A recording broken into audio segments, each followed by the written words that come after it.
Halo, selamat malam pemirsa. Kita lanjutkan jumpa kita dalam NTV Prime Dialog. Saya Doni De Keizer akan memandu di dialog paruh kedua.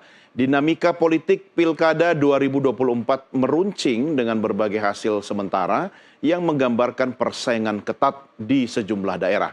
Pilkada serentak 2024 tidak hanya menjadi ajang perebutan kekuasaan bagi para calon kepala daerah, tapi juga menjadi barometer kekuatan partai politik di tanah air.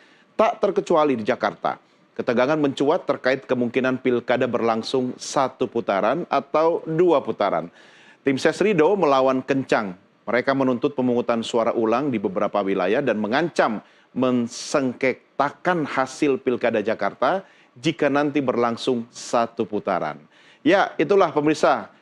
Kalau kita bahasakan secara sederhana, pilkada 2024 belum selesai. Selesai atau tidak, mari kita diskusi bersama narasumber yang hadir melalui sambungan Zoom. Yang pertama adalah Direktur Eksekutif Lingkar Madani, Ray Rangkuti, dan juga peneliti dari SMRC, Saidiman Ahmad. Selamat malam, Bang Ray, Mas Saidiman. Ya, selamat malam, Bung. Selamat malam. Terima kasih bersama kami malam ini. Sebelum kita mulai diskusi, saya ajak Anda berdua dan juga pemirsa, mari kita sama-sama simak tayangan pengantar berikut ini.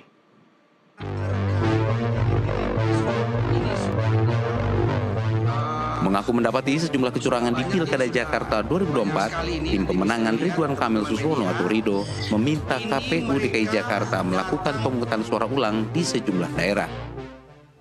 Untuk itu kita berharap di semua TPS yang didapati banyak ada warga yang dihilangkan haknya, kita menuntut ke KPU, menuntut ke Bawaslu agar diberikan kesempatan untuk diadakan PSU atau pemilihan ulang. Agar apa? Agar rakyat Jakarta yang haknya kemarin hilang bisa kembali, dia bisa mempergunakan. Makanya pilihan yang paling bagus adalah 2 putaran, bukan hanya 1 putaran. Dengan partisipasi yang rendah seperti ini, sangat menyedihkan sebenarnya. Merespon hal ini, Ketua KPU DKI Jakarta Wahyudinata mempersilahkan paslon 01 untuk mengajukan keberatan dan akan menghadapi gugatan itu. Ya, itu bagian dari hak ya para paslon, apapun yang nanti upaya hukum atau apapun yang akan dilakukan, kami KPU secara kelembagaan akan mempersiapkannya, karena itu bagian dari hak, dan mudah-mudahan sih kalau memang semuanya berjalan dengan lancar, tidak ada gugatan atau ada gugatan dari para pasangan calon tersebut itu. Hasil rekapitulasi penghitungan suara Pilkada 2024 belum diumumkan KPU. Namun tim pemenangan pasangan Ridho sudah bersiap menggugat bahkan hingga ke Mahkamah Konstitusi dan nantinya pemilu tidak berlangsung 2 putaran.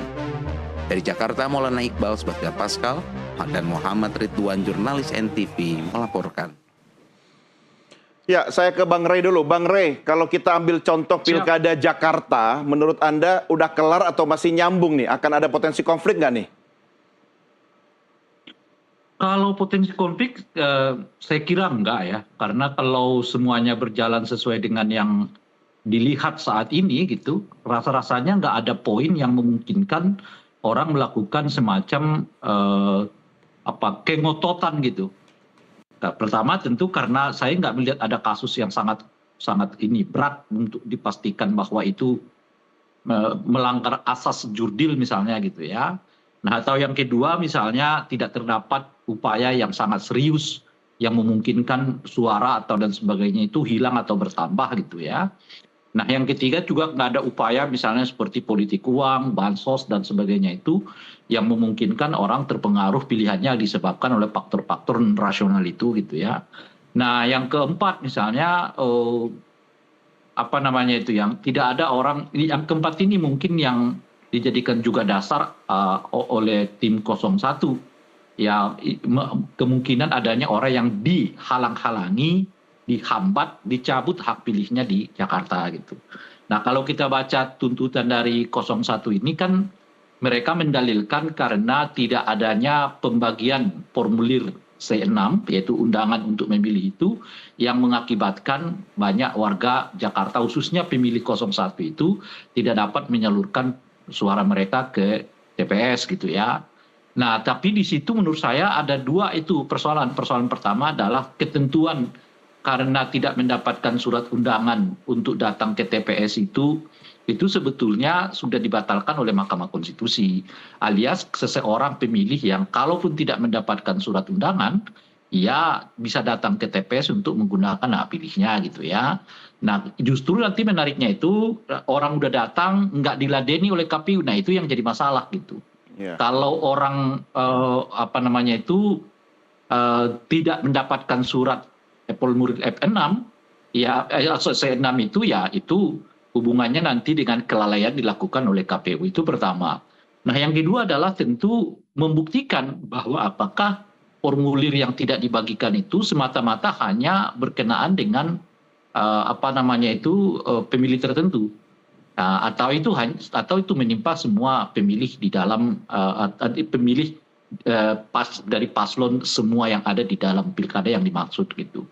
Nah, itu yang harus dibuktikan dulu. Nah, bagaimana membuktikan itu? Yang membuktikannya itu ada dua saluran kan. Pertama adalah ke Bawaslu, ada pernyataan Bawaslu, dan yang kedua ya tentu adalah dalam sengketa. Nah, sejauh ini kita tidak mendengar pernyataan Bawaslu yang rasa-rasanya menemukan masalah yang seperti itu gitu. Ya karena tidak ditemukan, ya kalaupun misalnya disengketakan ke Bawaslu atau diadukan ke Bawaslu dan sebagainya itu besar kemungkinannya ya Bawaslu akan merespon dengan pertama adalah mungkin karena waktunya ya. Ini waktunya sudah lebih dari satu minggu ya dari peristiwa pencoblosannya gitu. Nah, yang kedua adalah apakah data-data tambahan dari Bawaslu juga cukup untuk menyimpulkan semacam ada pelanggaran yang mengakibatkan hak pilih warga negara atau warga Jakarta di TPS-TPS itu tidak terlaksana dan sebagainya gitu. Nah, itu yang saya kira, Bu. Oke, saya ke Mas Saidiman. Mas Saidiman, kalau kita mengambil contoh lagi-lagi Jakarta nih kan, Jakarta ini kan pilkada tapi rasa pilpres lah ya, karena sistemnya juga berbeda dengan wilayah-wilayah atau daerah lain kalau pilkada. Anda melihat dari sisi kualitas pelaksanaan pilkada di Jakarta itu apakah lebih baik kalau kita melihat tingkat partisipasi publik kan sebenarnya lebih rendah dibanding pilpres sebelumnya untuk Jakarta. Catatan Anda, Mas? Ya, kalau kita lihat dari tingkat partisipasi tentu faktanya menunjukkan bahwa ada penurunan partisipasi publik di dalam pemilihan kepala daerah di Jakarta kali ini. Di 2017 itu kan sekitar 78% warga itu menunaikan haknya untuk memilih gubernur. Sementara yang sekarang hanya sekitar 57-58%. Jadi ada penurunan yang cukup tajam ya dari pilkada sebelumnya. Dan kalau kita lihat dari sini saya kira ada beberapa faktor ya. Faktor yang utama menurut saya, ini asumsi lagi-lagi, faktor utamanya saya kira adalah peristiwa-peristiwa terakhir ya sebelum pilkada dilakukan. Terutama ada semacam manuver dari para elit untuk kemudian menjauhkan ya aspirasi publik dari keputusan elit. Ini ditandai dengan misalnya tidak majunya tokoh seperti Anies Baswedan yang di dalam survei-survei publik itu paling diinginkan oleh publik Jakarta untuk dipilih kembali. Tetapi tidak ada satupun partai yang sekedar memberi kesempatan untuk publik untuk mencoblos Anies Baswedan. Terlepas dari apakah Anies nanti akan menang atau tidak, tapi memberi kesempatan kepada publik, saya kira mestinya ini diberikan. Idealnya partai politik itu kan perpanjangan tangan dari publik, tapi yang terjadi di Jakarta itu tidak diberi kesempatan. Nah, saya kira kalau kita lihat dari sisi itu, pilkada kali ini problematik karena ada sebagian warga yang tidak tersalurkan aspirasinya, dan yang dimaksud sebagian ini sebagian dalam pengertian yang sangat besar. Nah, itu saya kira persoalannya. Tetapi kalau kita lihat dari sisi lain, misalnya kalau kita bandingkan dengan pilkada sebelumnya, di mana pilkada sebelumnya itu sangat kental dengan politik identitas, bahkan ada yang menyebut bahwa pilkada 2017 itu sangat brutal. Yang paling dikedepankan adalah aspek-aspek identitas. Saya kira dari sisi itu ya kita ada kemajuan lah. Dan kita lihat juga di dalam perbincangan publik mengenai para calon ini sedikit banyak itu didominasi oleh perbincangan mengenai program kerja. Saya kira itu yang patut kita nilai secara positif dari pilkada ini terlepas dari kekurangan yang tadi itu, tetapi di pilkada sekarang ini lebih maju dalam pengertian yang lebih banyak diperbincangkan adalah tawaran program dan rekam jejak dari masing-masing pasangan calon. Ya, kalau bicara kekurangan mah, Mas Saidiman, di mata yang kalah pasti kekurangannya banyak sekali gitu ya. Tapi bagi yang menang ya diem aja gitu. Tapi gini Bung ya. Ya, gini, gimana Bung, Bang Ray? Saya tidak tahu ya sejak kapan partisipasi itu ukuran dari kualitas pemilu gitu dan pilkada gitu. Iya. Kalau sepanjang pengetahuan saya sebetulnya tingkat partisipasi itu bukanlah ukuran apakah sebuah pilkada atau pemilu itu berjalan dengan demokratik atau tidak gitu. Iya gitu. Nah, karena itu faktor politik sebetulnya. Cuma sebentar Bang Ray, sebentar. Sebelum Anda teruskan, tapi kan ketika partisipasi publik itu misalnya taruhlah di atas 80%, Jakarta nih ambil contoh, pasti kan hasilnya juga berbeda itu. Yang menang siapa mungkin berbeda dengan yang sekarang. Ya, itu tidak tahu gitu. Tapi yang saya mau katakan itu ada yang saya mau katakan ini begini, kemeriahan orang datang ke TPS itu karena ada perasaan publik atau warga ataupun pemilih yang akan dipertaruhkan gitu loh. Ya.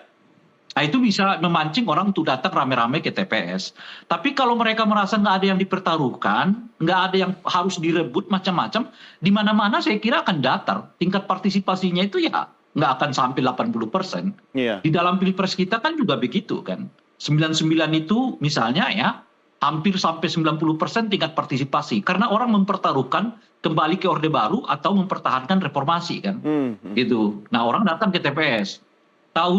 Ketika Pak Jokowi maju di pilpres tahap pertama, tingkat partisipasi tak sangat tinggi. Karena lagi-lagi itu, apakah orang mau ke perubahan saat itu ini kan nuansa Pak Jokowi masih perubahan gitu ya, atau orang mempertahankan suasana yang begini-begini aja gitu. Nah, jadi faktor orang datang ke TPS itu meluap itu lebih banyak didasarkan gimana kegentingan politiknya gitu. Di Pilkada Jakarta juga begitu. Ya, orang mempertaruhkan sesuatu. Apakah mereka akan memilih si A yang dianggap Islam atau si B yang dianggap bukan, kan kira-kira gitu tuh. Itu yang terjadi di 2017 kan? 2017 itu. Iya. Nah, kalau nggak ada yang begitu, landai-landai saja gitu, ya dengan sendirinya partisipasinya akan berkurang. Tapi kan jangan berarti kita harus istilahnya mengharapkan setiap pilkada itu harus tajam begitu ya?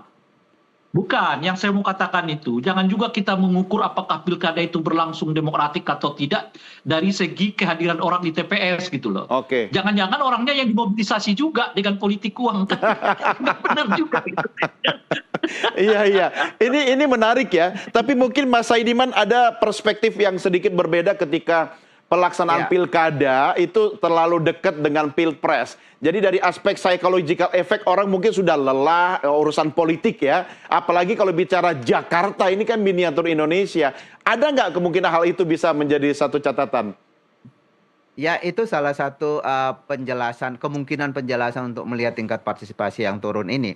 Saya setuju dengan Bang Ray bahwa tingkat partisipasi itu bukan ukuran. Di negara-negara yang mapan demokrasinya, partisipasi pemilih itu justru kurang gitu ya. Iya, seperti Amerika ya. Salah satu ciri masyarakat yang rasional itu adalah mereka bisa jadi free rider. Kalau saya datang ke TPS kemudian hasilnya sama saja, saya juga akan menikmati hasilnya. Ngapain? Lebih baik saya pergi mancing, camping gitu ya. Itu ciri masyarakat rasional. Nah, tetapi saya kira untuk di Jakarta ini, kenapa kemudian ini menjadi patut untuk diperhatikan adalah karena tingkat partisipasi yang turun ini bersamaan dengan fenomena tadi, di mana ada aspirasi publik yang tidak tersalurkan gitu ya. Ngapain saya datang ke TPS kalau semua calon itu tidak ada yang kena di hati saya gitu. Partai-partai politik yang mestinya menyalurkan aspirasi saya, yang mereka saling berkompetisi, itu kok mereka lelah berkompetisi gitu. Inginnya pilkada itu selesai begitu saja tanpa ada kompetisi, tanpa ada keinginan untuk menangkap aspirasi yang muncul di publik. Saya kira kita bisa tempatkan penurunan partisipasi dalam konteks itu. Menurut saya itu bisa menjadi penanda buat kita bahwa ada persoalan di dalam pilkada kali ini. Ya, artinya Bang Ray, kalau saya pinjam statementnya Mas Saidiman tadi, boleh dong kita beranggapan bahwa kesadaran politik masyarakat khususnya Jakarta itu sudah lebih tinggi dibanding daerah lain, begitu Bang Ray? Ya, itu yang membuat kita bersyukur, sehingga kalau kita lihat misalnya hasilnya yang sekarang ya, taruhlah kita lihat dulu hasil yang dikeluarkan oleh KPUD, di mana misalnya 03 itu 50 plus 07% gitu ya, menunjukkan kepada kita bahwa seberapa besar pun kekuatan partai politik, kalau calonnya sendiri tidak dikehendaki atau ada upaya yang seolah-olah menjadi hendak berkuasa dengan cara yang yang mewah gitu ya, ada presiden, mantan presiden terlibat, warga Jakarta nggak merasa itu sesuatu yang harus mereka ikuti gitu. Artinya apa gitu? Artinya warga Jakarta dengan kemandirian ya, dari kemandirian ekonomi dan kemandirian akademiknya gitu, itu bisa membuat putusan politik sendiri tanpa kemauan seperti misalnya yang diterima oleh paslon 01. Ini kan kemauan luar biasa itu 01, 12 partai didukung lagi oleh presiden yang sedang aktif dan mantan presiden yang baru saja menyelesaikan masa baktinya gitu ya, terjun langsung untuk mempromosikan 01 masuk ke warga yang tingkat pendidikan dan ekonominya lebih stabil gitu. Nah, hasilnya seperti yang kita lihat sekarang ini merujuk kepada hasil yang dipaparkan oleh KPU gitu. Oke, baik. Bang Ray, Mas Saidiman, kita lanjutkan diskusi kita di segmen berikutnya. Kita rehat sejenak. Pemirsa, kami segera kembali sesaat lagi.